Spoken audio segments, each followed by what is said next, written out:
The Phantom Stranger meets The Spawn of Frankenstein, issue 26. Death. To some it is an ending, a termination of all worldly troubles and strife. To others it is a turning point, a transition from one plane of existence to the next. But to one tormented soul it is a beginning, a brand new cycle of anguish and pain. He is called the Spawn of Frankenstein, and I, the Phantom Stranger. His is the path of doom and destruction, while mine is the way of life. It was inevitable that some day our two lonely roads would cross. From dust thou art. The fire is out now, and as you descend the winding stair, your mind wanders back, one terrible, painful week, back to the night Victor Adams died, and you were blamed for his accidental death. Back to a desolate cemetery where you stole Victor's body, planning to return him to the same hellish existence he had visited upon you. Back to this old house where you rescued Rachel Adams, she who was sworn to destroy you from the evil machinations of a bizarre demonic cult. Those of the cult are gone now, reduced to smoldering ashes by their own satanic spell, but your mission still remains. One way or another, you will resurrect Victor Adams. Rest easy, Rachel Adams, for what little time is left you. Soon you and your husband will be reunited once again. But before the deed can be done, there are materials you must have, medicines, machinery. Silently, you leave the decaying mansion behind you, little realizing that the black cult's satanic spark has not been fully extinguished. It lingers, and in the dust and ashes of an unholy fire it thrives, and thriving grows, until it moves in search of a material form to claim as its own, a host in this strange dimension, and searching finds you. Shortly, Monster, a scene directly related to your fiery beginnings, sadly unfolds. Claremont Hospital, August 22nd, 1972. Marie, sweetheart, if you can hear me, I want you to know I'm here. I'll always be here until they find a way to cure you, until they find a way to release you from the coma that Frankenstein monster put you in. But don't worry, sweetheart, I'll find him and destroy him. Hasn't there been enough violence, Terence? You, the so-called phantom stranger, come to watch me fall apart in front of you? Hardly, Terence. I come to offer my sorrow. Your wife is an exceptional woman. You're telling me that? Believe me, I know. Now get out of here. I don't need your sorrow. I've got more than enough for both of us. I'm sorry you feel that way, Terence. Like it or not, I'm your friend, and I want to. Terence, that which you seek may be closer than you imagine. Quickly, Terence, follow me. There is great need of us. What in? Are you out of your mind? Need of us? Where? Oh, never mind. I'm right behind you. If you think you're going anywhere without me, you're. What in thunder? He's vanished. Another of his lousy parlor tricks. It was simple getting into the hospital's supply room. The lock surrendered easily to your powerful thrust, and now you've collected all that you need, save for one unique item. The scale model of the laser device Victor Adams used to restore you. That is nowhere to be seen. So, by process of elimination, it must be here, locked securely behind 3 inches of heavy gauge steel. Steel unbreakable, impervious to almost any power, save that of the spawn of Frankenstein. The mechanism is yours. Your foray is complete. Now there is only the leaving, which might not be as uncomplicated as you'd hoped. Hold, Vandal. That equipment does not belong to you. Return it whence it came, or face the wrath of. You speak strangely, Dark One, and too much.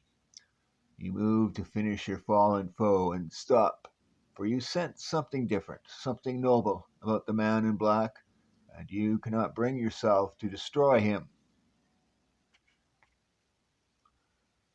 But there are others who have no such compunctions about putting an end to you. No, not again. I won't let you murder him too. I'll kill you first. I swear I'll kill you. You remember this one, don't you, monster? He was present on the night you were reborn, and his voice then was just as shrill, his manner as fanatical. That night you saved his life. Why does he seek yours now? Go away, little man. I do not want to hurt you.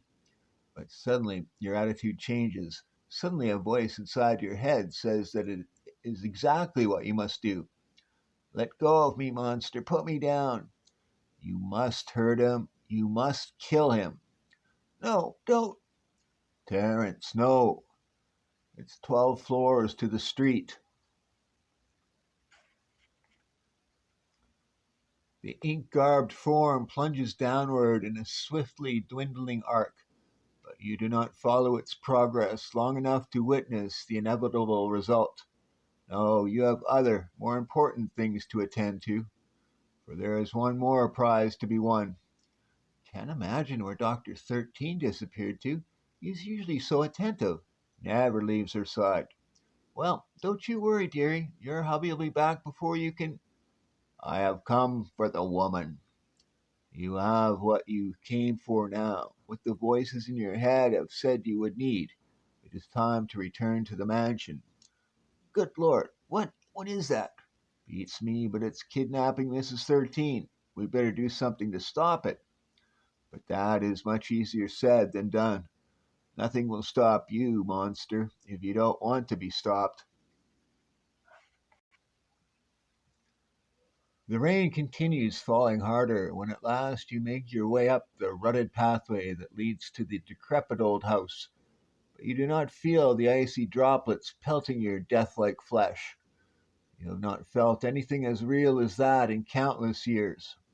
Almost carelessly, you deposit Marie 13's still unmoving form beside the corpse of Victor Adams, and turn to other pursuits. Gingerly, you lift the laser from the gunny sack, for you have learned that the slightest accident could decimate this house in an instant. Then the voices come again, telling you to point the awesome device at the head of the one called Rachel and pull the trigger. Why do you hesitate, monster? Why do you falter?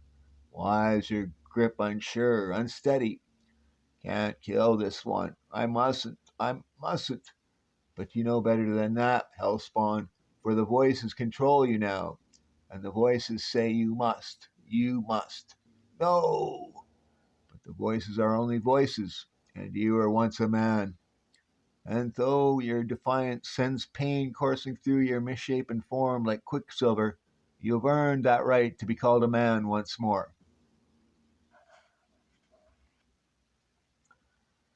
The room whirls and spins about you. You topple forward. The floor rises up to meet you, and suddenly the voices are no longer in your mind. Amazing. The manling defied us, refused to slay the woman, but he is no longer necessary. Flaggermont, we can do the deed ourselves, for there are two empty vessels waiting to be filled, two mindless beings awaiting new direction, and we shall supply them that direction. Pornopus, we shall indeed. Painfully you stagger to unsteady feet, and the sight that greets your rheumy eyes makes you glad you're no longer human, for no human mind could witness this tableau and survive. Success, Flaggermont. These bodies shall serve our purpose well. So they will, Pornopus, my love, after I've suffered vengeance on the manling who rejected us. And vengeance shall be very, very sweet. What, the armor suits come alive? Ay, which is more than you shall be, manling. Once you are terminated, another of our kind will come and fill your empty shell. No, I have not gained life once again, to lose it to such as you. I will be free, do you hear me? I will be free. You stand amid the carnage of your battle, monster, a horrible snarl creasing your uneven teeth. a furious flame blazing behind your red rimmed eyes, your muscles corded and tense. You stand erect, ready, your very posture daring your unholy foeman to attack you once again. And of course they do. Fire springing from the floor, surrounding me. Must get out before. Too late, monster. The flames are too strong, and your yellowed flesh blisters as you realize you are trapped. No way out of here. There is one way, manling. Give up. Release your tenuous hold on life. Become one with us. Never. I'd sooner see this body burn beyond recognition before. Huh? The floor burned through, giving way beneath me. No way to keep myself from falling, nor any way to keep the world from growing black as well. But the smothering blackness of this storm swept night does not seem to bother the two determined figures who pursue you, monster. I refuse to believe it, stranger. How could I have fallen from a 12th story window and survived? You are here, Terence. One would think that answer enough. Answer nothing. I was unconscious from the moment I went through the glass till I woke up on the ground to find you kneeling over me. 1,001 things could have happened while I was out. Perhaps, but why bother yourself with them now? I suggest you concentrate on your driving instead. I'm still following your directions, stranger, but what makes you so sure Marie and that monster are where you say they are? By now, Terence, I'd have thought you'd know better than to ask. You struggle to your feet, gradually, tossing off the blanketing debris with more annoyance than effort. Then, the manling still lives, Pornopus, my love. Ay, but not for long. Not for very long at all. What? Now they've animated chains, tightening, squeezing the life from me. The well forged links grow tighter, tighter, biting into your jaundiced flesh like a slowly constricting vice, holding you immobile, like the ice that entombed you for almost 2 centuries. For the first time in your renewed life, you know the meaning of claustrophobia and the meaning of desperation. No, I will bear this no longer. You are a hideous evil, far greater than any Frankenstein wrought when he created me. And I know what now, and I know now you must be destroyed. You land dimly on your feet and whirl to renew the battle with your demonic foe, but suddenly that does not seem necessary. The demon, losing its hold on Adam's body, but why? Unless physical violence is more than it can endure. The host's bodies are undamaged by my blows. The demons possessing them suffer the brunt of punishment. I believe I've found a way to eliminate the spirits without destroying the bodies of Victor Adams and Marie 13, and I'll soon see if I'm right. No, leave loose of me, manling. Release me. Be patient, demon, and I will soon release you from your existence upon this earth. For an instant you hesitate as you realize you are about to become a hero. You are about to save the world. But those outside witness an entirely different scene. Good God, stranger, the monster is going to murder Marie. Never, Terence. No innocent will perish while I'm able to prevent it. No, stranger, not this time you won't. She's my wife. And moments later, take care of your Marie, Terence. I'll deal with Dr. Frankenstein's terrible spawn. Then come ahead, Dark One, and be damned. It's all right, sweetheart. Rest easy. Everything will be fine. Indeed it will, manling. Now, Marie, what in God's name? Your God has little to do with this, manling.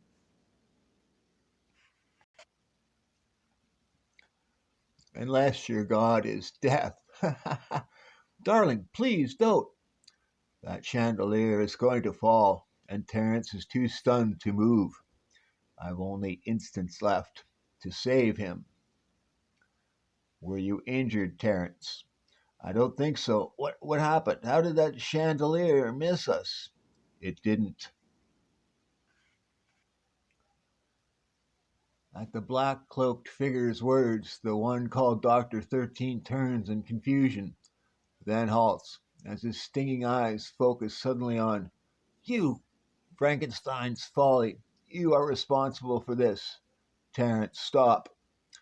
Out of my way, stranger. That monster is the cause of all that's happened to Marie, the one who somehow turned her into what she is now, and he's going to pay for it.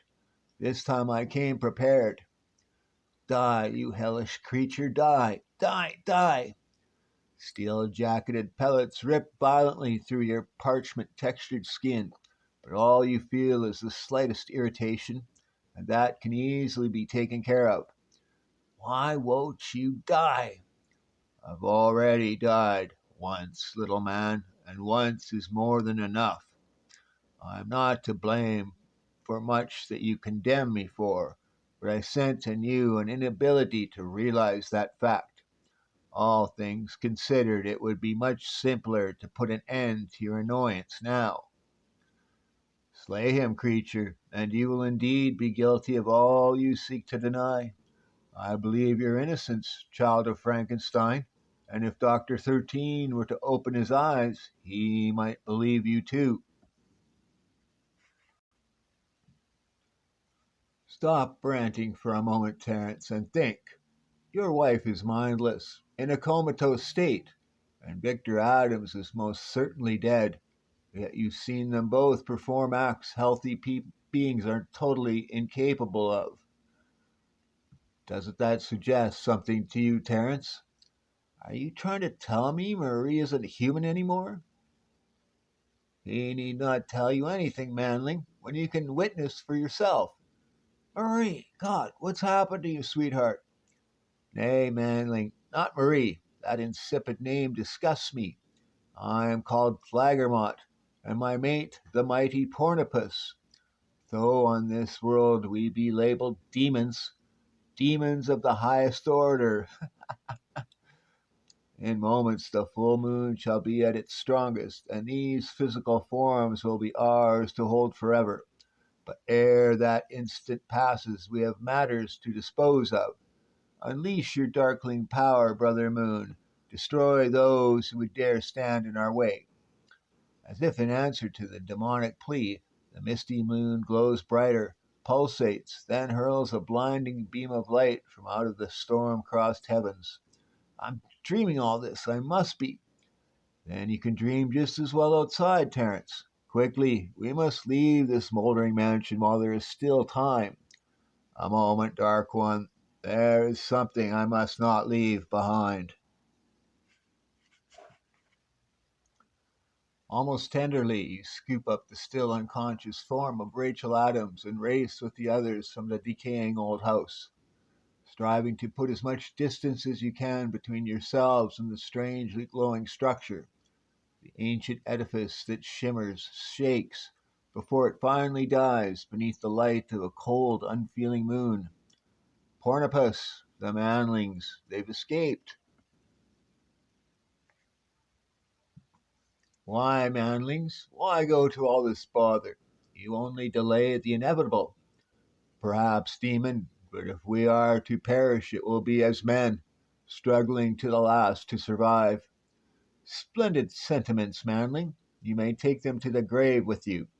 Brother Moon, I beseech thee once again, send down thy light to conquer my enemies. Once again, the great heavenly orb unleashes a bolt of decimating energy. But this time, no demons, it's not I who will wither beneath Luna's blinding radiance, but you. My medallion shall see to it. No, no, yeah. You watch mutely, monster, as the two demonic forms shrivel before the power they themselves had conjured, growing smaller, smaller, until, with a scream unlike any you've ever heard, they die, leaving two seemingly untouched forms sprawled upon the waiting earth. I'm not certain exactly what form of delusion of an experiencing stranger, but I do know you somehow saved Marie's life, and I thank you for it. Stranger? Stranger! Blast him, he's vanished again, and the Frankenstein monster as well. But no matter, I'll meet them again someday. I'll meet them both again somehow. The angry voice fades into the wind. Monster. And you decide you made the right decision. You could have remained and exacted your revenge as you had planned to do. But what would that have gained you compared to what you would have lost? For now you want only to be alone, to pause for a time and reconsider what you laughingly call your future. The monster within you is seething in frustration and rage, but the man you once were 2 centuries agone can feel only sorrow. And who can say which emotion is a greater cross to bear? The end.